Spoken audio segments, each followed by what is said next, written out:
Hanging out here at Land of Legends Raceway with Dillon Groover. Of course, he was one of the big shots down at Woodhull Raceway for many years, switched to big blocks last year, and Hoosiers from American Racers before. He has had a good start to the season, had a second place early on, 8th place last week. The Beaver Dam Bullet, I think is how Steve Ovens referred to you. How have you been, man? I've been pretty good. We've been excited to be back racing, and we've got a package put together for this big track, and the new clay has really been fast, and we're just making adjustments every week and trying to get faster. That one race you came home second. Would 2 more laps have possibly made a difference? Yeah, I was supposed to start 17th in that race, and I didn't know where I had to start. I should have been on the ball about that, but okay. I ended up starting 20th, and we had a couple cautions. I was good on the restarts, and if I had 1 more lap, I think we would have been a huge contender, but yeah, if 2 more laps, it would have been a nice barrier. Yeah, and that was the race, by the way, where Pat Ward and Peter Britton got together, bringing out a late race. Right. So what was there, like 3 to go when that happened, or 2 or something like that? Yeah, wasn't many, right? Yeah, I think it was like 4 laps to go. Britton, he was pretty fast, as always. If he wouldn't have got put in the wall, I think he'd have probably had a good chance of that race, but the way it fell is the way it fell, and we were setting ourselves up for our first win here. I would imagine, after being behind that and watching that happen, might have made you a little less likely to perhaps try the same move, let's say. Is that fair? Well, I mean, if you've got the space to get it done, and I mean, we're all racers, we all want to win, and I wasn't opposed to sticking my nose in there. Okay. I mean, I did it 1 week later, and ended up getting put in the wall anyway by the same guy. But I mean, you don't know unless you try, and you can't be scared.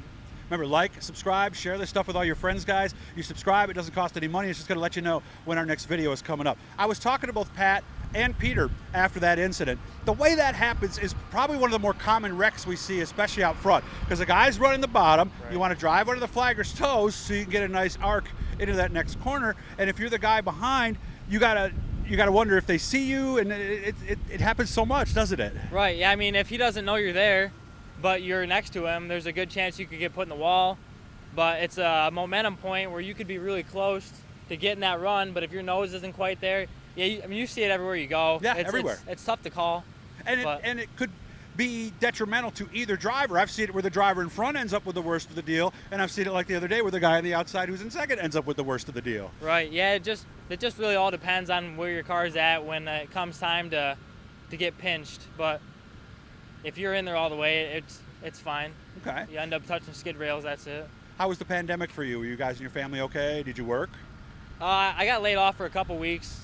Just a couple of weeks? Yeah, I work at Fox Auto Group. We're a dealership, and we're essential.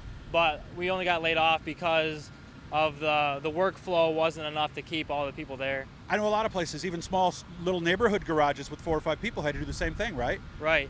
Yeah, so after those couple weeks were done, I got back to work, and then we just had a lot more time to work on the car and get ready for this season. Yep. So. And what do you do? Are you a mechanic? I'm actually in the body shop. We fix collisions and stuff, deer hits, stuff like that. And without people wrecking their cars and hitting deer and stuff like that, there's nothing for you to do. People weren't out on the road wrecking them, but we're getting picked up now, so that's a plus. Good. Yeah. Goals for tonight? Anything we did with the car differently to prepare for this evening, perhaps?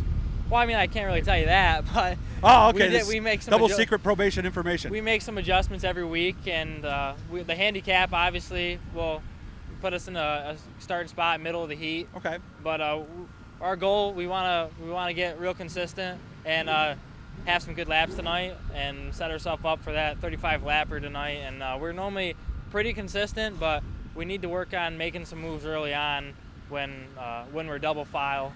So. Okay. I think if we can do that, we can set ourselves up for a top 10 and maybe even a trip down there to victory. Well, yeah, we want to get up in there, but we gotta focus on staying consistent, and the rest will fall where it falls. Okay. If we could have another awesome run, get a chance at winning the race, that would be the best case scenario. But we don't work on this thing all week as hard as we do to come home 3rd or 4th. So we want to make our sponsors proud and let them know that they're sponsoring a good team that puts a lot into it. Good job, man. Wish you all the best. Guys, remember, like and subscribe. Hit that little red button down at the bottom. That'll subscribe. Maybe I'll see you down trackside later on, man. All right, I appreciate it. Dillon Groover, ready to go. The Beaver Dam Bullet, ready to have some fun tonight.